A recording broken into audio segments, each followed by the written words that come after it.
ladies and gentlemen, welcome to another Just the Ultimate Confusion Thursday Night Hangout. Hello, Charlie. How goes it on this truly, I usually say it's a gorgeous day, but today really is.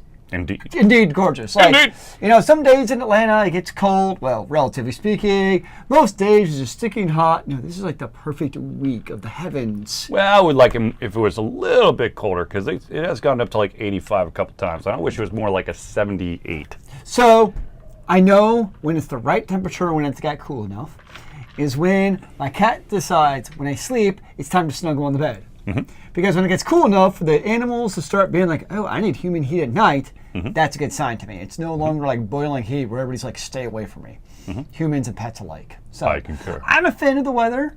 How's your week been? I don't remember most of it. Is that a good or a bad thing? Was this like a I'm sick and dying, or is this like I'm having too much fun? Woo! I'm pretty sure it was just I need to recover moment. How long does it take a Charlie? Will you ever actually recover? That is the question. Considering your life with all you have going on it, how will you ever truly recover from an event as momentous as a week in the Charlie? It's not in me, but in the life of Charlie. I don't know. I guess I slept a lot more than usual. I actually made it into bed. What? This is blasphemy. Dude, Sunday night, and Monday night, I was in bed by 10. Well, you don't have this down here. What do you mean? You don't have your computer downstairs calling your name. True. See, that's your problem. Next time you go on a party, you got to bring your computer with you so you keep your normal hours. Of course. That's your problem, bro. Of course. Well, ladies and gentlemen, let's jump right into it. And the first thing we're going to talk about is something that is coming up ever so quickly, and that is Extra Life. It really is not far away now. It seems like, we've been talking about this for months, and it's been like off on the horizon, but it is right around the corner. Yes, it is. Indeed, it is. Extra Life, of course, is a charity organization that's hooked up with the Children's Miracle Network, Hospital Miracle, whatever. We're doing it for Children's Healthcare of Atlanta. All the money, tax deductible, all the donations go to Children's Healthcare of Atlanta, where it's used for the kids. So come on, guys, the kids. Who loves kids, man? We love kids. Everyone loves kids. If you don't love kids, you're a monster. So, anyways, we've been basically promoting this for a while, simply because this will be my 5th or 6th year, and so you've been doing it for quite a while. I know, I have. So of course, November 4th is going to be the 24-hour game-a-thon, which I, of course, will be taking part in again. Hopefully, I don't lose my sanity. I fear that one of these days... November 4th, I think. Okay. I fear one of these days I'm actually just going to go a little loco in the brain. Haven't you already been there before, a couple, from what I've heard? Oh, I'm sure. Yeah, during like the 50-hour straight closed beta for Guild Wars. That dates me. Well, we were young, strapping men back then, and who needed sleep? That was truly a time when we could live without sleep. Now I need some sleep. Exactly. So anyways, ladies and gentlemen, if you are able to donate to Extra Life, you can do it by if you're watching this on Twitch, you can go to the panel below us here, and there's a link to go straight to art. If you have a friend who's doing Extra Life, you can donate to theirs. Also, it is never too late to actually join in on the awesomeness. You can go to extra-life.org and you can sign up today, or hell, bring all your friends together, make an awesome, humongous team, because some of us can't game 24 hours straight. I'm pretty sure I can't, but I'm going to. But if you want to break it up, you can always join a team, and then everyone can kind of have like a time slot, which goes a lot better. And of course, that also will be able to pull in more funds, because then you can cover more bases. So anyways, extra-life.org to either donate or start your team today. No, it's great. Destiny 2 is going to be up by Extra Life. I'm just saying. I know. I'm just saying. All right, ladies and gentlemen, let's get into the actual stories. The first one has to do with a company called Silicon Echo Studio. Sounds like a cool name, man.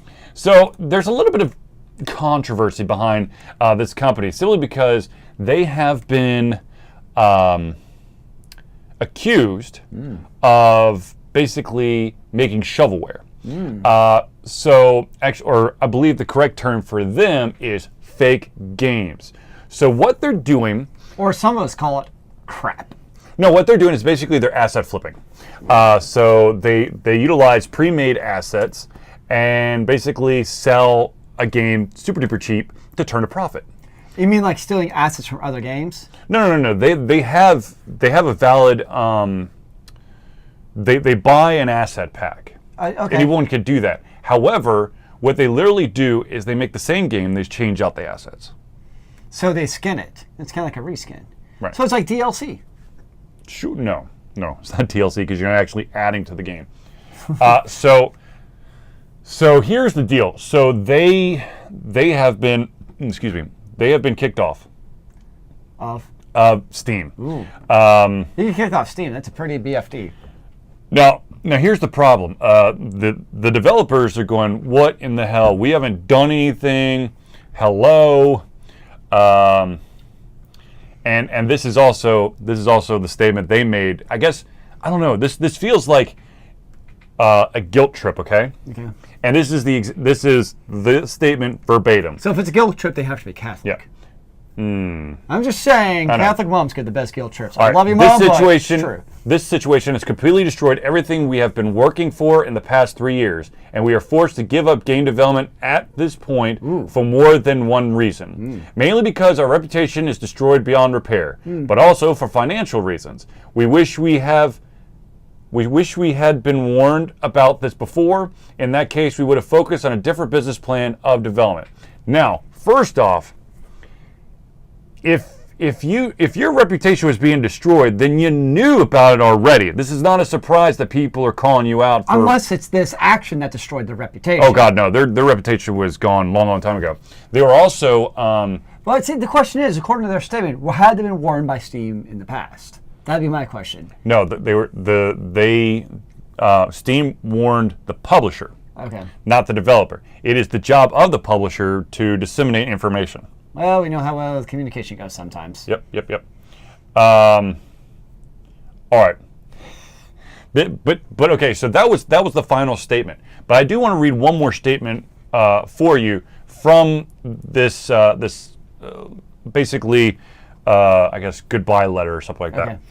And I quote verbatim once again: "We are no heroes. We have indeed sometimes been conducting our business with some practices people may call shady. For example, creating more developer names even though they were on the same account and listed under the same publisher. This was done primarily for easier statistical tracking, as we did not believe it to be a problem since all the games were publicly listed under the same publisher and there was no deception indeed." But you created several different company names. That is deceptive in itself. I'd really like to know how exactly having separate companies makes statistical tracking easier, because I imagine if you have your game here and a game here by the same developer, you could probably track the statistics independently of each other. Well, I'm pretty sure that they break down the analytics per game. So it's not like... How does it make a difference? Basically? It doesn't. I don't think it does. I really don't. It sounds like they're trying to make it sound like they were the wrong party. Yeah. All right. So, but here's here's one of the more interesting things. The other thing is they probably weren't warned simply because they published the majority of their games in the last 3 months. So that's not a lot of time for them to go, hey, whoa, you're doing something shady. And they were also one of the companies that was that individuals thought were basically doing that, get it real cheap, or get it for free, and then you get trading cards and then make money off the trading cards in the marketplace. Well, it's, on one hand, it's Steam. They're a company and they can do whatever they want on their storefront. They can be completely arbitrary if they really feel like it. On the other hand, though, it is kind of scary in a way that one company, when it comes to the video game world, holds that much sway where they can literally make or break your fortunes depending on how they treat you as a developer. Whereby by kicking you off the storefront, they can effectively bankrupt the company. I'm not saying Steam's in the wrong. I don't know. Maybe they are, maybe they aren't. But just to have a company with that much power, I mean, if Best Buy kicks out, Monster. Monster's going to be like, obviously Monster wouldn't like it, but they're not going to go belly up tomorrow. You can still go to Fry's or Amazon or whatever. Whereas if you're a digital video game company, Steam's basically, that's your bread and butter right there. Some people make it, some people can make it through the, Humble Bundle or other stuff, but it's pretty much just Steam. And the fact is, Steam makes or breaks a lot of these smaller developers, and to have one company be able to do that. And I'm not saying that Steam's intent. Steam's not going around and be like, I want to bankrupt this company, dude. Let's just kick them off Steam. That's not their intent. But it's still, that's what can result, is Steam can effectively bankrupt a company. Correct, because at the end of the day, it's Steam's playground. If you can't follow the rules, if the Steam playground says only kids under 38 inches are allowed to play, and you, as a full-grown adult, tries to play on it, they can kick your ass out. So if you don't follow the rules, they have all the right reason. Now, this is I kind of like this. It does seem like it's rapid fire because maybe Silicon Echo Studios really didn't hear anything, but at the same time, they did some really shady stuff. So if you actually want to be legitimate, try to keep the shady to a minimum. Yeah, I'm not crying a river for Silicon Echo. It's not like I feel bad for them in this case. Right. In the end, it's Steam's corporate decision that they are allowed to make. And I have no issue with Steam making that. It just always scares, not just video games, but any kind of industry. It always just kind of scares me a little when one company has that much power. Is just kind of like, I just don't like, I love Steam as a consumer because it's a one-stop shop for all my video games. Unless you're big enough to not need Steam, unless you're like a Blizzard or EA or, there's very few companies out there who can create their own digital storefront aside without using Steam. But for all the other developers, that's, I'm not, as a consumer, it's nice to have options. Now, to be fair, there are options. There's Big Green Gaming is one. That's one. You have Good Old Games. Is it still even called Good Old Games? Or no, they changed it to GOG.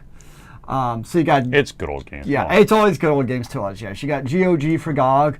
You got Humble Bundle who does their things.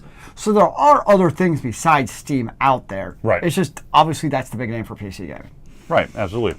But I just at the end of the day, the fact of the matter still stands.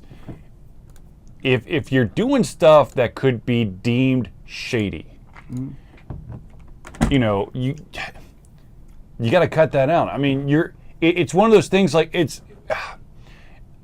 almost like there's companies out there that look at like Shark Tank or some or Kickstarter or something, and they steal the idea to try to mass produce it before that thing actually comes out. Well, look at the Fidget Cube. Yeah, that's exactly how Fidget Cube. However, that is technically legal, but it's still shady as hell. I wasn't saying illegal. I'm just saying shady. No, I'm just I know, but in the same boat as being shady. However, Silicon Echo Studios shady could be slightly illegal business practices.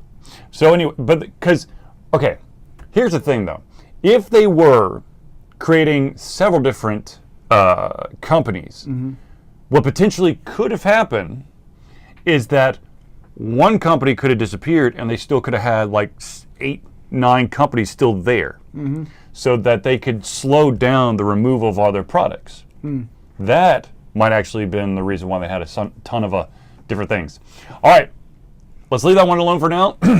Basically, create real games. Yep. Let's do another shout out here, and that, of course, is Dan Jolley, mastermind behind the Grey Widow Trilogy. Ladies and gentlemen, the Grey Widow Trilogy, there's 2 of them out already. It centers around a heroine vigilante who has the ability to basically pop in and out of shadows. So she's badass. Oh, yes, she is. Of course, like I said, there's already 2 books out there. There's the Grey Widow Walk and the Grey Widow Web. And, of course, the 3rd one is going to come out next May. And I'm sure in a couple months, Dan will probably toy with me and with my emotions and basically email me the first chapter of the 3rd book. and then, of course, leaving me wanting more, and then going, no. See, if we really wanted to leave you wanting, he'd be like a total jackass and like take out every space. Like, I'll tell you what, I'll give you the first 2 chapters, just new spaces. Dude, I'd read that. All right. I would. like it. I really would. This would be fun. I really would. Anyways, ladies and gentlemen, check out Dan Jolley. You can, of course, go to Amazon. You, of course, can jump into your Googling machine and just type in Dan Jolley, take it to his personal website where you can pull up not only the Great Widow trilogy, but all of his other books. Have you heard any of his other stuff? I haven't read any of the other stuff. Because I'm actually reading another independent author right now by the name, I want to say his name is John Harknett. Captain Jack Harkness? No, it's not. I'll have to look it up. But he's got a very interesting set of books also, and I've bought the first 4 digitally. And once I find him, because I've been in a couple of conventions with him, but at the time I didn't get a chance to talk to him. Next time I see him at a convention, I'll be buying all of his books out of that series. Very nice. And then have him autograph every single one. Yeah! Boom! All right, ladies and gentlemen, let's move on to the next story. Or this one's actually a little sad. That is, the Wii Shop Channel is going to be closing down in January 2019. Now, of course, a lot of people are like, okay. What's the Wii Shop Channel? All right, so there is basically the virtual console Sure. Okay. for the Wii and Wii U. Yes. Basically has a plethora of games. Yeah. I think about 200 games. After January 2019, that channel will cease to exist. So is that inclusive of everything on the virtual console? So all the games that you had not bought yet will go bye-bye. Any of the games that you have bought will still be available on your Wii or your Wii U. Okay. So the question is, if there was games out there that you were really interested in, now would probably be a good time to buy them, because we're in October now? Yes. November, December. So basically, you're right, year and a half. Yeah, you got a year and a half to go. But anyways, so some games that you might miss out on if you don't move relatively fast. ActRaiser, Bomberman 93, Bomberman Hero, Bubble Bobble, Chrono Trigger, Clay Fighter, Cruis'n USA, woo, Double Dribble, Final Fantasy, Echo games, bunch of all the Final Fantasies. Golden Nexus. Yep. Kirby Avalanche, Magical Drop, Metal Slug, Fantasy Star. Okay, now this one has a special hurt in my heart, and that is NES Play Action Football. Not very many people know about this game. Way back in my younger years, Back in the day, I asked my mom. She asked me, what one video game would you like for me to buy so that you could play it at your grandmother's house? what was this game? And I said, I want Tecmo Bowl. Bo Jackson Tecmo Bowl? No, Bo Jackson was there, but it was Tecmo Bowl. It's a football game. So what did my mom do? She went out to the store, found NES Play Action Football, and got me that. How was it? Sucked. Oh, sorry. But I got pretty good at it, but I was just like, it's not Tecmo Bowl! It's a football game, isn't it? Yeah, it's a football game. It's not the one I want. Sorry, man. Anyways, I'm sorry you've been traumatized. from that day forward, I made gosh darn sure that I gave all information. The exact SKU number. Yeah. I think I attached pictures. Screenshots are good, actually. I'm a fan. Well, you didn't do screenshots then, but No. you know what I mean. And of course, Ogre Battle, the March of the Black Queen. Remember that Sega signed on, so you had Sonic & Knuckles, Sonic 3D Blast, Sonic Chaos, Sonic Spinball, Sonic the Hedgehog 3, Toe Jam and Earl in Panic on Funkotron, and Zombies Ate My Neighbors. I like it. So, I mean, there's definitely some games that if you have a Wii or Wii U and you're looking to bolster your library, you might want to get on this. Well, since Nintendo isn't get away the games you've already purchased, it's not like I'm shedding a tear over it. And the reality is you would hope, maybe it's not reality because with Nintendo you never actually know. I would hope this means that Nintendo has something in the works for the Nintendo Switch. Like a version of the Virtual Console for the Nintendo Switch. I don't think so. I think they're just throwing that out the window. I don't understand why. They obviously have such a crazy backlog of games to sell that basically doesn't cost them anything to actually sell because it's all freaking digital. You mean the NES Classic and the Super Nintendo Classic? It still seems, I don't know. I don't get. It's money grabs. Okay. Anyways, we're not going to go down that road again because woo, Nintendo's crazy. All right, let's move on to another shout out, ladies and gentlemen. I don't know if you know about this, but there's a gentleman by the name of Larry Elmore. Larry Elmore. He is a famous comic artist. He created something called SnarfQuest for, I think it was Dragon magazine back in the early '80s, and it basically followed the story of a gentle creature by the name of Snarf. Snarf. He was on a mission to basically gain as much wealth as possible to become the next king of the city. And of course, it's his misadventures and running into chainmail-clad ladies and it's more bikini than functional. But so you're saying it's the higher your armor rating, the less armor you actually have. Yes, this actually might have been the beginning of it. Anyway, so Larry Elmore's comic, thanks to Cell Block Studios, has been digitized and is a game. I can never remember. I think there's 4 chapters in it. You're the one who played it. Well, chapter 1's out, and it's episodic. So I think there's 4 in total. But you can go to Steam right now and you can download SnarfQuest Tales and jump in on the action. Now, of course, the one thing that is truly awesome is almost all of the voice work was done by the gentleman behind the Honest Trailer. Who is amazing. He is very amazing. If you've never seen Honest Trailers, Honest Trailers and CinemaSins are like the 2 best things ever. Indeed. And it's pretty awesome. I'm not going to lie. It's pretty awesome. So anyways, go check out SnarfQuest Tales. Do you have any idea when Chapter 2 comes out? Episode 2? I'd have to check with James. I don't remember off the top of my head. But I'm sure you'll be playing it day 1. The day oh, yeah, absolutely. Yeah. All right, let's move on to the next one. And this one is actually kind of awesome. Awesome. All right, so there's a game called Darkest Dungeon. If you've been watching some of my streams back in the what the hell am I talking about? Ye olde days. Ye olde days, there it is. Ye olde days. You might have watched me basically scream at the computer for being so ruthless and giving my characters dementia, diseases, and you're a psychotic breakdowns. Characters. No. So Darkest Dungeon, basically, the enemies can poison you. You have to keep lighting a torch because if it gets too dark, your characters start freaking out. They have built-in psychosis. They could gain either additional good traits or bad traits, depending on how they work in the dungeon. And I think there's like 3 different types of dungeons, and it's tough, man. I've had to say goodbye to a lot of heroes because. Have you ever been able to beat the game? No, God no. Does anybody beat the game? I'm sure they have, but not Charlie. Nope, not me. So, anyways, this game it had previously. I mean, it came out in 2016 for the PC, and it did go on PlayStation 4 and Xbox One, but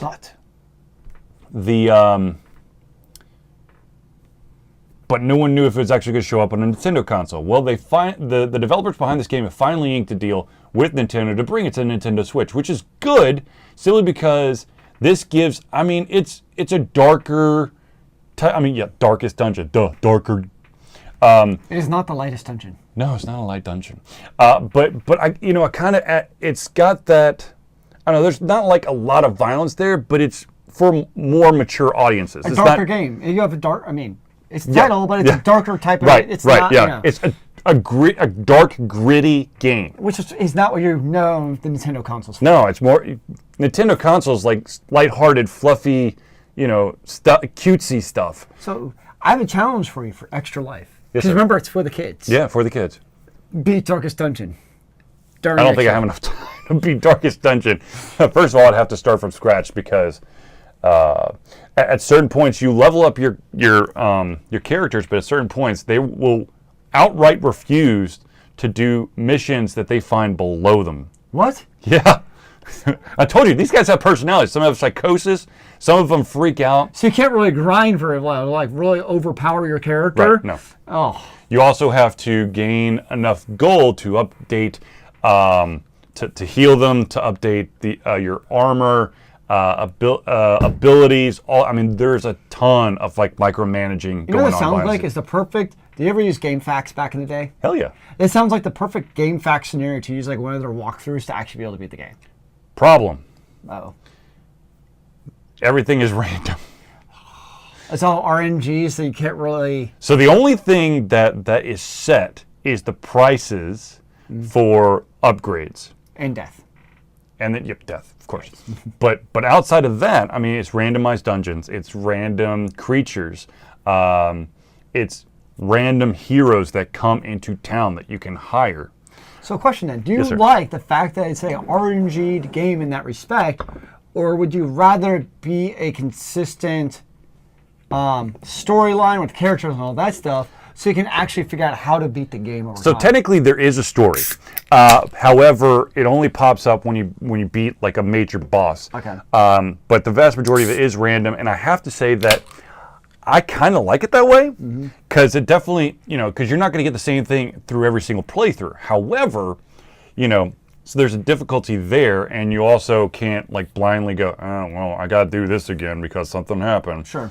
But at the same time, you get kicked in the nuts. Metaphorically, of course.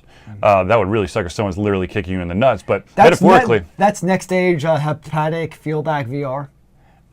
Metaphorically, you get kicked in the nuts a lot because there are some curveballs that you'll never see coming, and then you'll be crying yourself to sleep because, like your best character will basically contract the plague or get poison or gain kleptomania or decide that he has to bleed during every single battle in order to feel alive.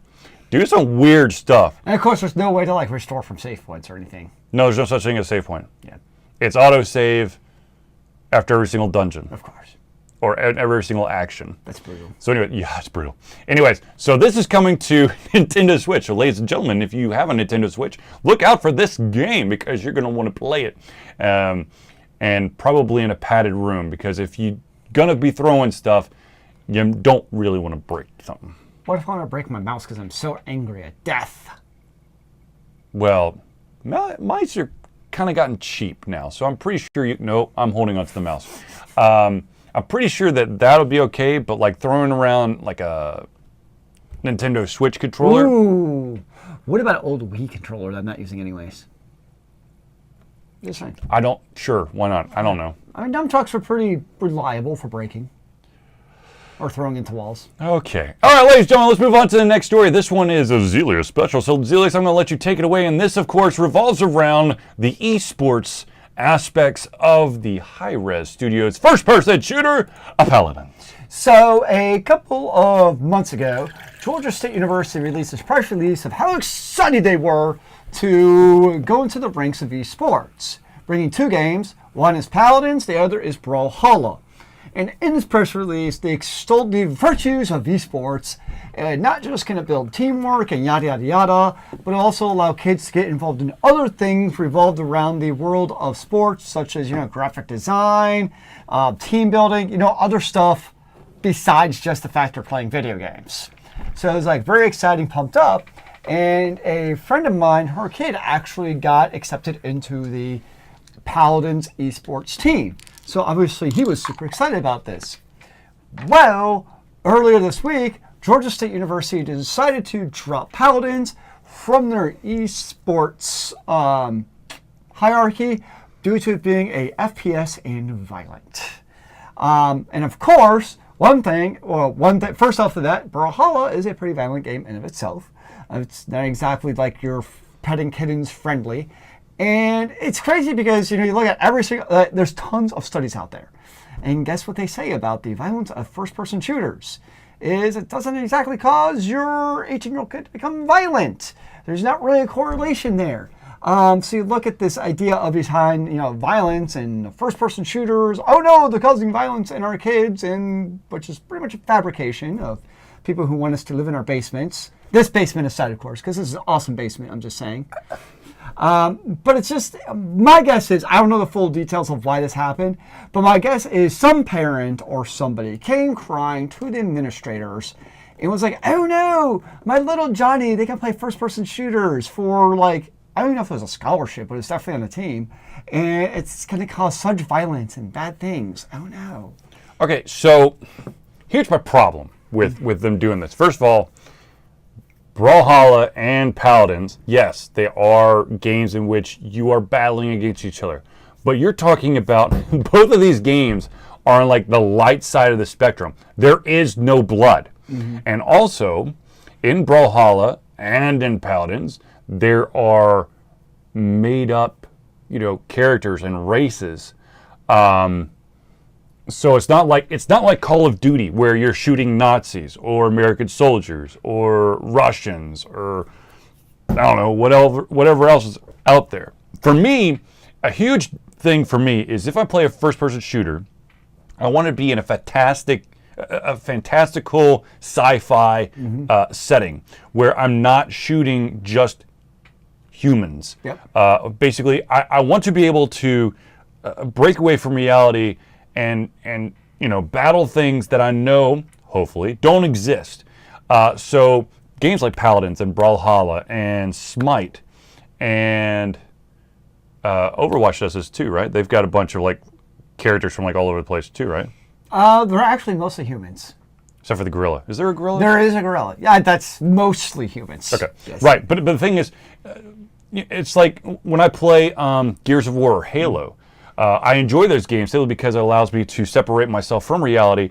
And yeah, there is some violence to it. Gears of War definitely has blood in it, and so does Halo.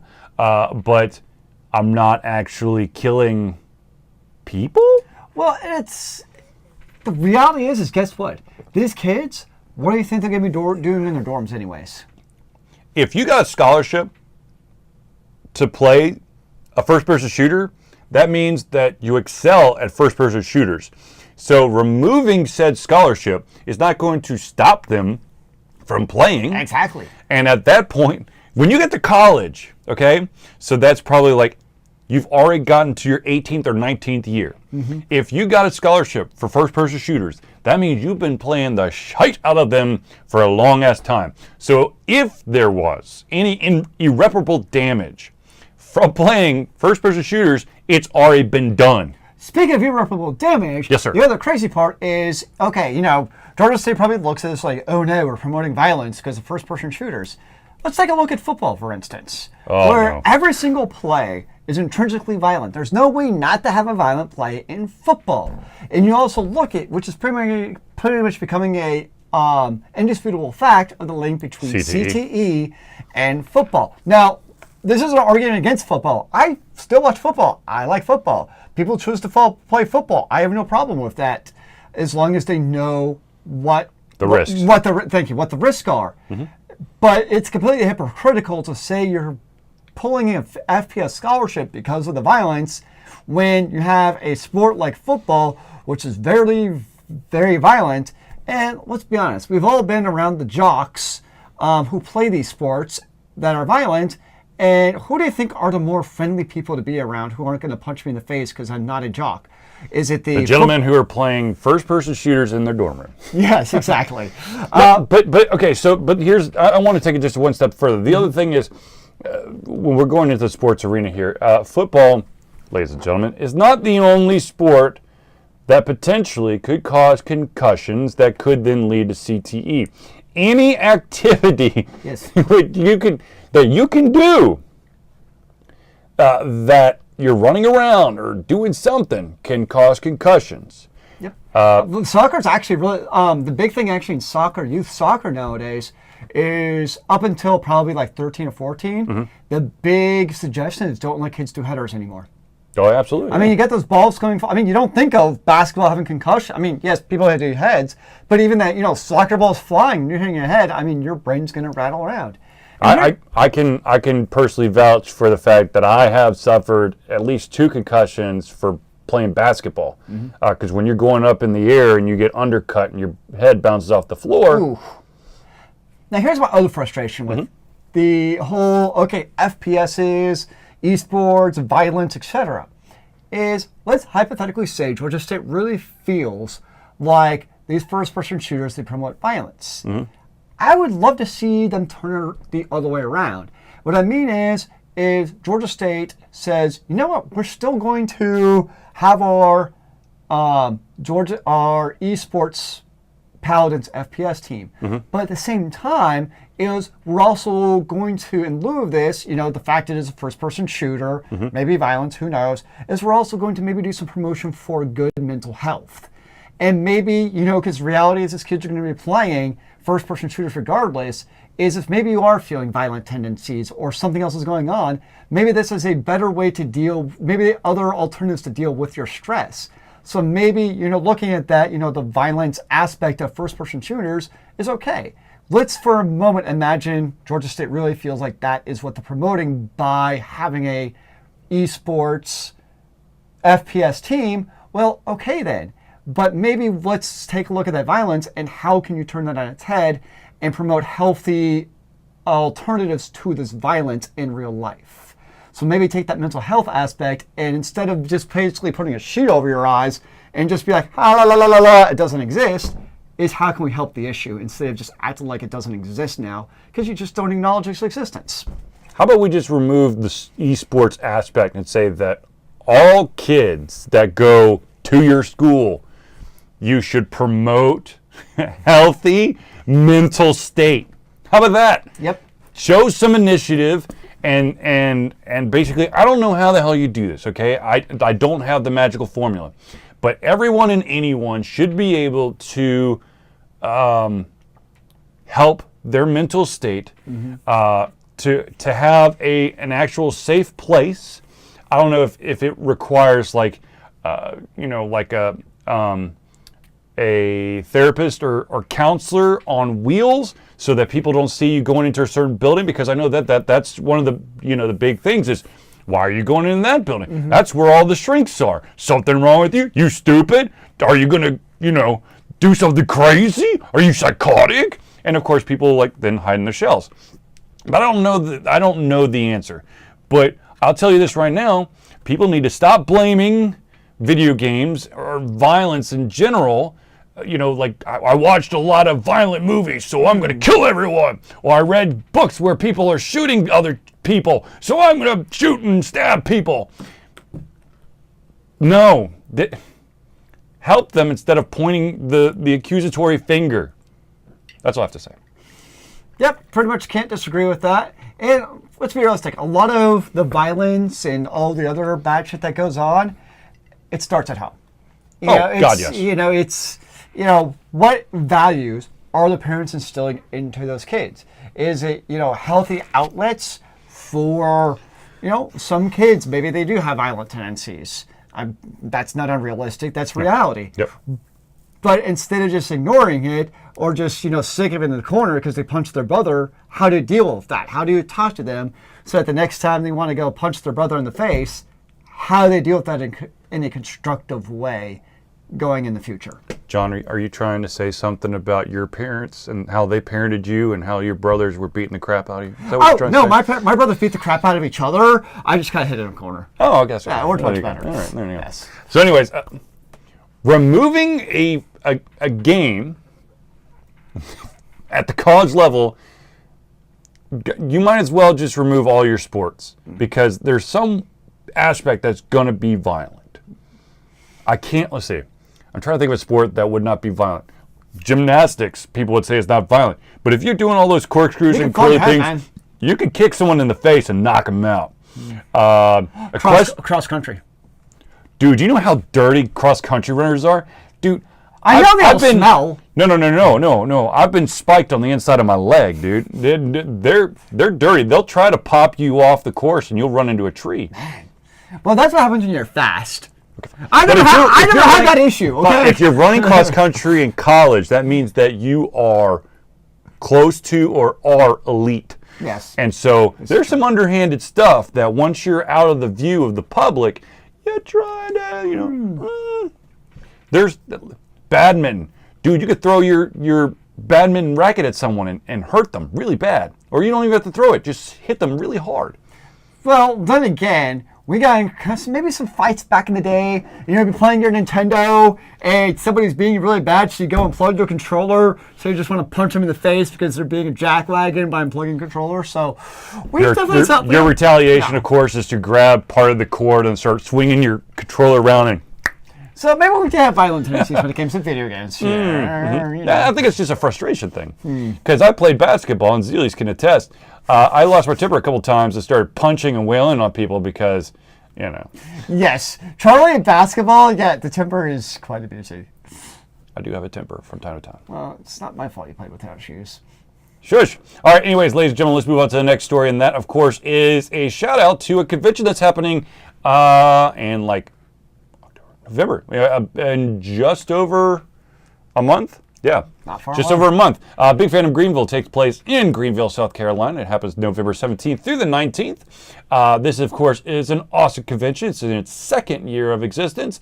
It was a lot of fun the first time. It's going to be even more awesome the second time. There's panels, there's vendors, there's local talent. It's one of those buddy conventions that you get to hang out with basically anyone and everyone that's there. I thoroughly enjoyed it, so of course I'm coming back. I'm actually on the website, and those bastards still haven't changed my picture, so I look bored out of my damn mind. Is that the weekend before Thanksgiving? Yes. Okay. Yes. Anyway, so ladies and gentlemen, definitely check out Big Fandom Greenville. Of course, you could Google it if you want to, or on Facebook, you can of course put Big Fandom Greenville into your Facebook search, and it will hit the Facebook page, or of course, if you're on Google, hit their main page. I love the Cthulhu dragon. Yeah, man, and that's actually that is the Dungeonware artist. You may have seen me wear one of his shirts, the werewolf on the surfboard. That gentleman also did that Cthulhu thing, and of course, he makes a lot of really cool art. Are they keeping the same logo, or is that the logo from last year? That's the logo from last year. So they're keeping the same one? I don't know. I'll have to double check. I don't know if they're keeping the same one. I just grabbed that one. Because it's, you know, a lot of conventions, they like to change their logo every year. But at the same time, you keep it the same every year, that's some branding right there. People look at, you know, they see the green Cthulhu, they're like, that's Big Fandom Greenville, because you recognize it. Right. Whereas, like, Canuga, you know, granted there's kind of a distinctive art style to their logos. So they do have that, but it still kind of changes. Like this year's logo, because it's like a black and white different one. Right. Like, at least the previous year's Canuga, like it still looked like a Canuga logo, even though it was different. Well, I think it was like 2 years ago, it's a Transformer. This past year was Mega Man, I think. But it's still kind of that pop art kind of style. Oh, yeah, absolutely, so that worked, but this one is just totally different this year. Right. So anyways, definitely check out Big Fandom Greenville. There is still time to get tickets. Probably not a hotel room in the hotel that this is actually taking place. Which hotel is it staying in? I want to say the Hilton. Okay. Usually like a Hilton or Marriott. I believe it's Hilton because I just got a phone call today going, hey, we saw that you're a Hilton Honors Reward member. Ooh. Would you like a discount? I'm like, click. You don't want a discount? No, God, I don't know. No, it's like, we've got these wonderful vacations for a low price. If you want to go on them, just book them from us. Don't ask anybody. All right, anyways, ladies and gentlemen, let's move on to the next one. This is a topic that was given to us by the fans. The fans who we love. And that is, can any game cause addiction? Now, of course, that's one creepy picture. I know it is creepy, and actually, this is I think I got this off a religious website. Pretty sure it's Latter-day Saints. Yeah, I could see the whole like I'm addicted and I'm the devil's spawn now. So basically, I know that the big one is MMOs. MMOs cause such an addiction; it caused me to cut myself off from reality. Evercrack, bro. Evercrack, exactly. But there are definitely games out there that definitely fall under the category of causing an addictive trait. That you have to do this. It's just like Civilization. One more turn, bro. Civilization, one more turn. For individuals out there during the heyday of Farmville, there's people who literally lost track of time and lost track of their wallet because they had to play Farmville. Well, I think the big thing for addiction, if we want to call it addiction video games, is two things to me. The biggest thing, so it's the carrot and the stick approach. It's basically the anti-Dark Souls. Okay. Is what is your reward for going on to the next big thing in the game? So take like World of Warcraft is the big thing. Is I want a big fat PHAT loot. I want my purples, bro. And so you're always grinding and struggling for that next big piece of loot to make you bigger and stronger to go on to the next one. So it's like basically like a rat race where you just kept doing around in a circle. But the thing all these games that we just mentioned have in common, like Civilization and MMOs, Farmville, is replayability. Yes. Is you look at these games, and relatively, I know Civilization does, but relatively speaking, a lot of these games don't really have a finite ending. Nope. They just kind of go on forever and ever and ever. So take a game like, let's just, like a really popular first game is like Red Dead Redemption, for instance. Somebody could become addicted, they might play nonstop for a weekend to Red Dead Redemption for a weekend, but they beat the game in a weekend. And I know there's always the exceptions, but for the most part, people aren't just going to sit down and replay a first-person game instantaneously. They're either going to move on to something else or play their next video game. Whereas, you beat your big raid in World of Warcraft on Sunday night. Well, you wake up Monday and guess what? There's the raid after that. Well, it's also, like you said, the carrot on the stick approach is because of the randomization of your reward. You're like, oh man, I just beat this. It was awesome, and this was one of the potential rewards. Or some games do here is the common loot that'll drop, but here's the rare loot that will drop. And so you'll do like a level or something over and over again because you want the rare stuff. And it sucks you in because you're like, okay, I found enough time. I could do this. My party or my skill or whatever it is that allows you to potentially get those rare drops or whatever.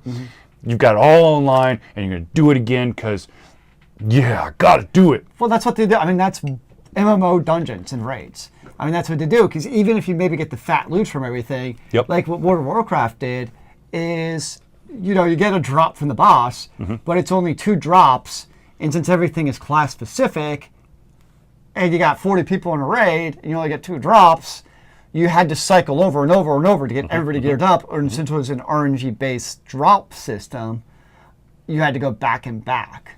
So I think any game can be addictive in its own right. It's how is the game made that makes it addictive for an extended period of time, potentially. True.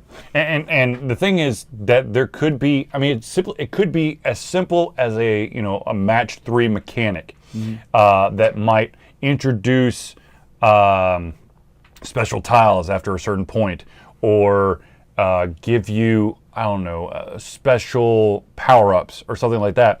And it sucks you in, if it's, in my opinion, if it's done right, it sucks you in, and then, then the first microtransaction happens. And once you've invested any money, you're going to be like, well, hell, I got to keep playing this because I actually am now like monetarily involved with this game. And of course, it can escalate out of control.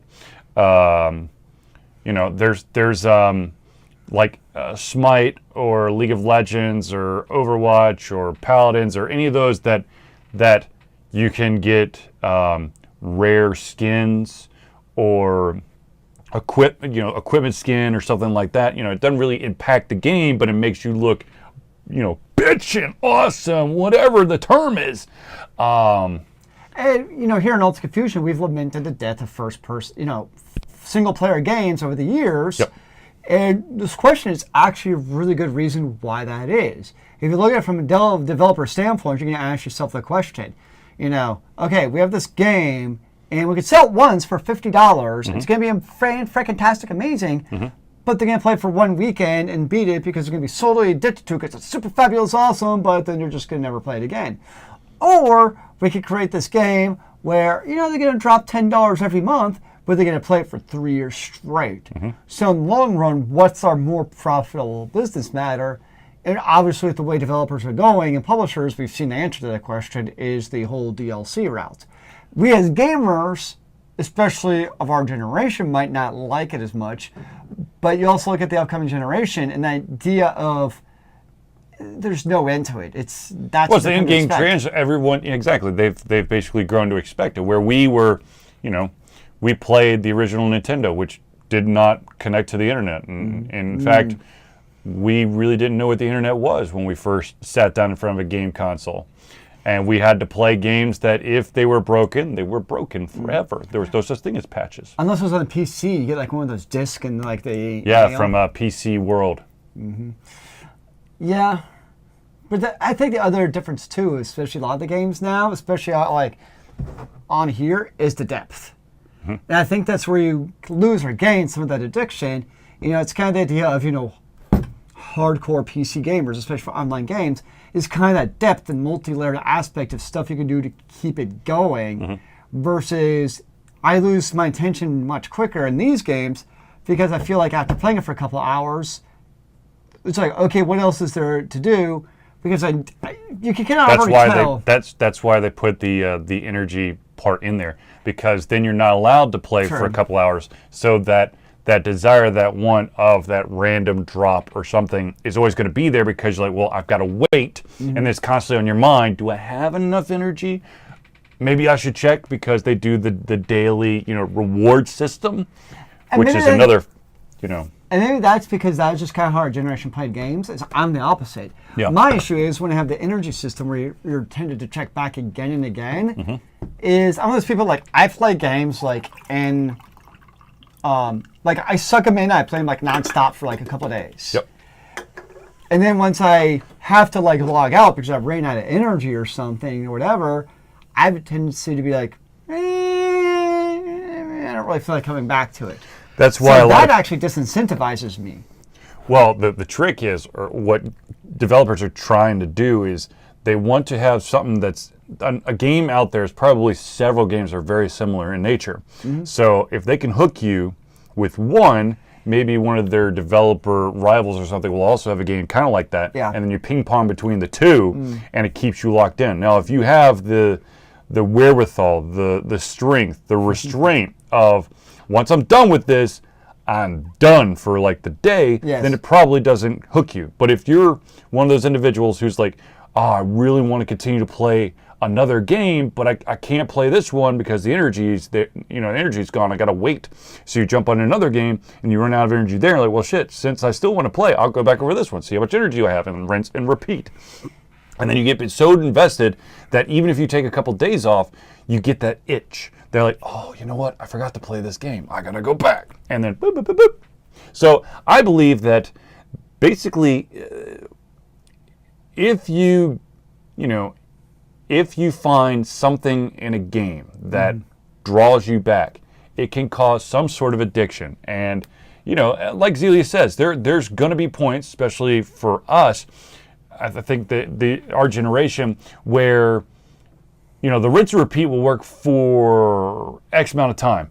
But because we grew up where there wasn't a lot of rinse and repeat, we're going to, you know, try to seek out something along the lines that's, you know, that's different, that's going to entertain us. You know, it's why we love Masters of Magic so much, or Civilization, or the original Final Fantasies, or I'm trying to think of another game off the top of my head. Zelda, right? Zelda, Kid Icarus, Metroid.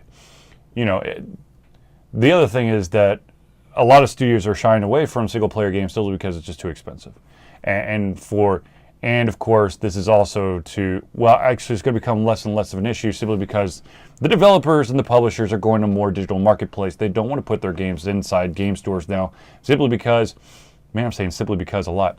The reason behind it is that if you go digital, there's no used game marketplace, which means that you can actually continue to make money off of purchases of your game. Because if it's popular, like Zealeus says, if like you're playing Red Dead Redemption, you play, you know, you go hardcore all weekend long, you beat it. You can go to a GameStop, sell it for dollars for pennies. Yeah. So you'll sell it for like $25, even though it's a $60 game, and then someone will come in the next day, buy it for $40. GameStop pockets all that, and then they beat it in a weekend. They sell it back to GameStop, and then GameStop once again sells it for $40, and so it rinse and repeats. And so let's say that at the end of the month or something, 7 different people have played this game.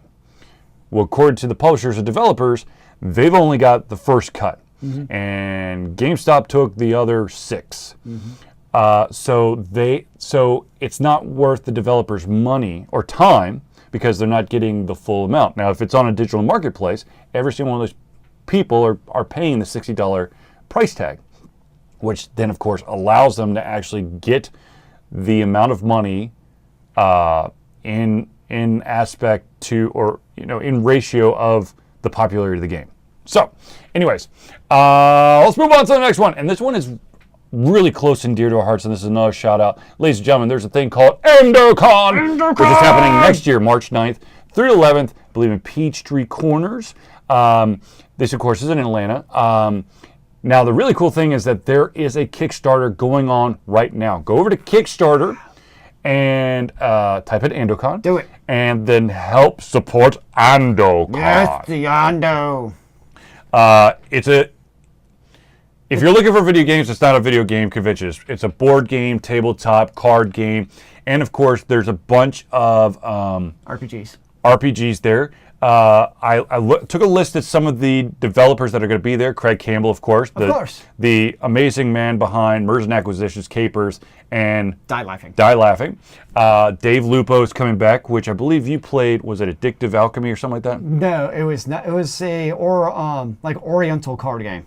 Okay, well, but he also has Addictive Alchemy. I've heard of that one. Yeah, he's and there's a bunch of other people also. I believe the gentleman behind, what is the name of that thing? The Shadow Side or something. It's off the Fate system. He's also going to be there. I can't remember that gentleman's name off the top of my head. But anyways, it's going to be a lot of fun.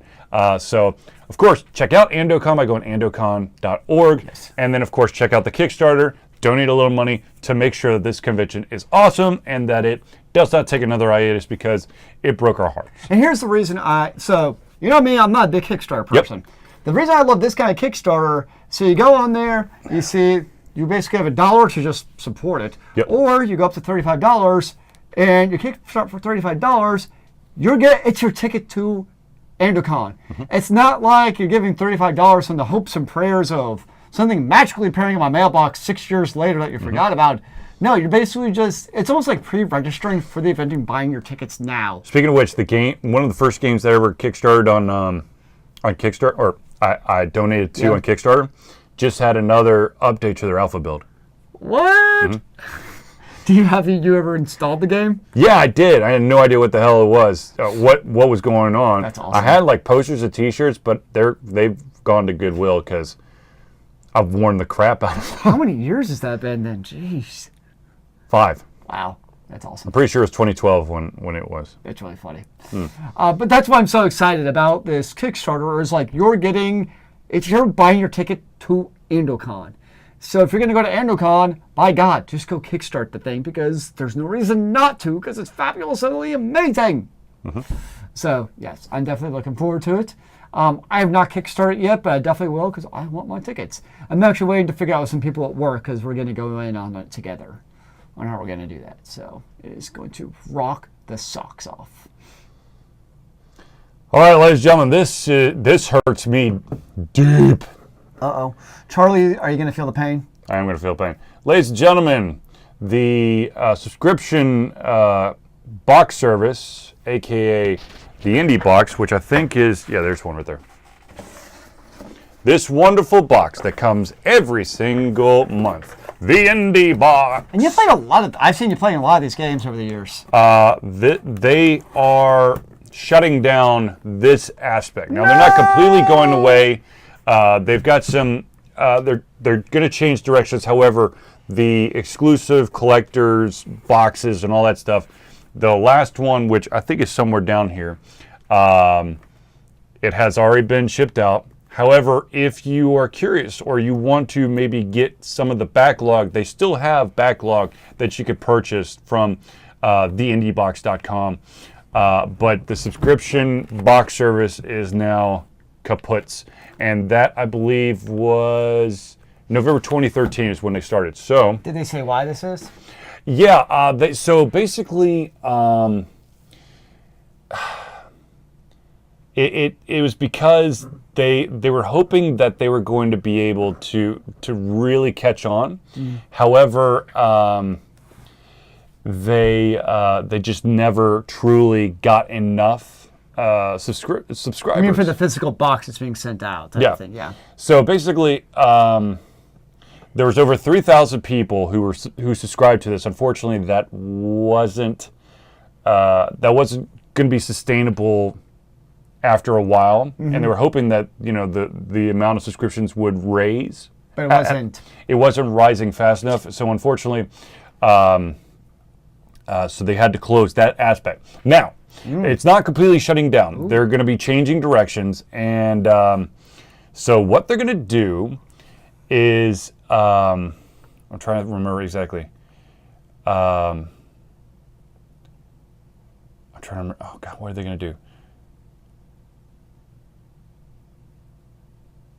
They're basically going, I think they're going to do something digitally. I can't remember fully what they're going to do, but I want to say they're doing something a little bit more digitally, like an online store type of thing for indies. But of course, you can check out all the information on theindiebox.com to get the full report and the full breakdown. And of course, once again, if you are interested in any of the backlog, because you can just click on the backlog button, it'll tell you what games, collector's editions are still available. You can, of course, purchase those to bolster your own library of physical copies of games. And of course, you will then be able to pick up some of the unique items that come with said games. Yeah, it does say, never fear, IndieBox is not shutting down. We're simply changing directions as businesses. So like Charlie said, it sounds like they're still going to be doing something with the indie developers because that's what they want to do. So they're to promote the indie community for video games. And some business models, like the subscription as it had it, unfortunately did not seem sustainable. So they're obviously looking at some other way to make it a viable business opportunity. Yeah. Because they have to make money too. Absolutely. And at the end of the day, they had a bunch of support. I mean, they had a ton of support, especially from the indie developers, and they were able to get, really cool stuff out of it, just not enough. So after 4 years, they're gone. To be honest with you, that's actually a pretty good amount of time for the subscription box system, unless you're Loot Crate. Loot Crate, actually, I think Loot Crate's got 3 different levels or some crazy stuff like that. But there's been a ton of crates or whatever out there that have already bit the dust. Well, they've gone on to a whole lot of different areas. I mean, they got 2 different big ones for cat stuff. But then they got things for food, like food you can get delivered to your house. Yep. They got for clothes that you can get delivered. So it's like a murder mystery thing. So this whole idea of blank crates or loots, whatever you want to call them, there's a lot of these different kinds. It's really kind of IndieBox and Loot Crate, probably Loot Crate bigger than IndieBox, that really made this a big thing to kind of get randomized boxes to your house. And it's a cool idea. I like the idea of it. It's neat. So. I'm going to be honest with you though. If you want to subscribe to Loot Crate, you do not want to subscribe to the basic level because it's a bunch of tchotchkes. You want the mega box or whatever the hell that one is. Have you subscribed to it before? My sister gifted me a subscription to Loot Crate for I think 4 months. There's some cool stuff in there, but I got to see what the step above it was. I'm like, oh wow, okay, huge difference. Jeez. To be honest with you, the only thing that's actually lasted the test of time from Loot Crate, from the time that I had that subscription, is that Unfortunate Heroes book in my bathroom. Nice. That's where that came from. Yeah, that came from Loot Crate. Other than that, I don't know where. Well, actually, no, that's not true. The Venom coffee mug. That's the other. The Venom coffee mug and the Terminator skull. See, that's my thing. Is I like the idea of Loot Crate, but I honestly don't know what I'd even do with all the stuff I get. I get a box of stuff, and it's okay, where do I put all this in my condo? No. I've got a box around here somewhere that has a bunch of random stuff that I got off. You have a lot of random stuff in here, to be fair. True, but I've tried to consolidate in one area the truly random stuff. Yes. I mean, I've got a bunch of pins and badges and some figurines. I got a bunch of random stuff. So anyways, it's very sad to hear that the IndieBox is going. It's not the actual physical thing that came in the mail every single month, which was kind of exciting for me because, that was play games. It was, you get to play games. You also get some cool stuff that no one else potentially has. And of course, collector's edition boxes. So the only subscription service that will be coming every 3 months is Harry's Razors. That's it. See, I do all my toiletries now through Amazon. I mean, not Amazon, through Target. Well, there you go. So, like, subscription for, like, toothpaste and all that junk. Yeah. I just sign up in Target to say next number of months and it just magically appears. Which is great because I don't have to go to Target for, like, a $4 tube of toothpaste and end up with $80 of random crap. It's not crap, dude. It's only crap a couple months down the road. When you get it, it's treasure. This is true. It's absolute treasure. Unfortunately, I have the anti-Midas touch when it comes to treasures. No, it's that shiny new feeling. Oh my God, they got this. This is so cool. This will look great in my apartment. 4 months later, what the hell is this doing in my apartment? It's still sitting there collecting dust under the blankets or some random place. It's still in the poster tube. Yeah. Anyways, so ladies and gentlemen, go to theindiebox.com. Check out some of the backlog. I swear to God, there's going to be some cool stuff that this is your chance to get it before everything is gone. I'll be excited to see what they do from here because they're not going away. They're just doing something different. Yeah. And obviously, they have many years working with indie developers and publishers, so they should have an idea of what to do, hopefully. All right, ladies and gentlemen, moving on to the next thing, and that is Patreon. Patreon, of course, is a subscription service where you become the patron of amazing artists. Of Alter Confusion. And you could be one for Alter Confusion. You can set any type of monetary amount, and that money goes to Alter Confusion for upkeep of the equipment. The vast majority of this money will go towards our budget for conventions so that we can go to conventions. We have enough to pay for Big Fandom Greenville, which is awesome. Nice. I believe we're on the cusp of having enough to cover the power bill for MomoCon. Woo, power! But if you like what we do, or you're interested in maybe us doing some additional stuff, please donate to us. And of course, if there's at any time you want to reach out to us for either the Patreon thing, for Extra Life, for anything Alter Confusion related, you of course can hit us up on Facebook. At Facebook, I don't even know. It's just Alter Confusion. There we go, thank you. You can hit us up on Twitter. At Alter Confusio without the N because the N would break the internet. YouTube. At Alter Confusion LLC. And of course, if you're not watching this live, you can always go to our twitch.tv channel. /Alter Confusion, or you could do what I do and just Google the hell out of all this stuff and just Google Alter Confusion Twitch and it'll show up. But if you do find us on Twitch, which hopefully you are because you're watching this live, make sure you give us the little heart underneath because then you subscribe to us and you also get notifications. Actually, if you click on the heart, that of course subscribes you, and then I believe there's a bell that allows you to be notified every single time we go live. That also is a great thing to do when you're on YouTube. You click on the bell to give you the notifications so you know when we upload the latest and greatest videos for you to digest. And of course, one other thing is, and I keep forgetting this, and I apologize profusely to those who are the type of individual who doesn't have time to watch a video but has time to listen to us. That, of course, is Alter Confusion also comes in Isn't an audio. Isn't it the same amount of time to watch a video versus listen to a video? True. Or just listen to it. The difference is if you listen to it, your boss might not see you watching YouTube. So there, of course, is an audio-only version. That, of course, is through the iTunes podcast store. All you got to do is go onto iTunes. I believe you can just type in Alter Confusion. It'll probably take you to the podcast. That will allow you to, I think it gives you the last 25 podcast. I don't know if it's going to give you the entire. I can't remember. I used to actually subscribe to a lot of iTunes podcasts. Oh, ditto. But anyways, definitely, if you're looking for the audio version, you can go, of course, to the iTunes store. I have a really funny feeling. I don't even know if this thing still exists, but I think the Zune Marketplace might still have all our podcasts. The Zune Marketplace, wow. Because once upon a time, we had it on iTunes and the Zune Marketplace. If the Zune Marketplace is still a thing that still has podcasts, we're probably still there. You know what's pretty awesome was the Zune Music Player. It was pretty awesome, actually. I've got it right there. Like, it's one of those things where, like, it just works. I know. You know what I mean? Like, you don't have fancy bells. I don't want I just want a music player sometimes. If the charger's around here somewhere, but if I charged it up, I mean, it's a solid thing. And you can also listen to radio. Nice. There you go. So that has a built-in FM tuner. Yep. Very nice. I like it. So anyways, ladies and gentlemen, we have unfortunately reached the end of our show. But have no fear. We will, of course, be here. Uh-oh. I have to check on next Thursday. What could be next Thursday? I might be doing a minister thing for the wedding I'm doing next weekend. So it might be a late Thursday night hangout with only Charlie. We'll see, or maybe we'll do a full Thursday night hangout. I'm not exactly sure. I got to double check the length of time that I'm going to be gone on Thursday. Charlie ministering. That's a scary thought. I've already done it once. You were there.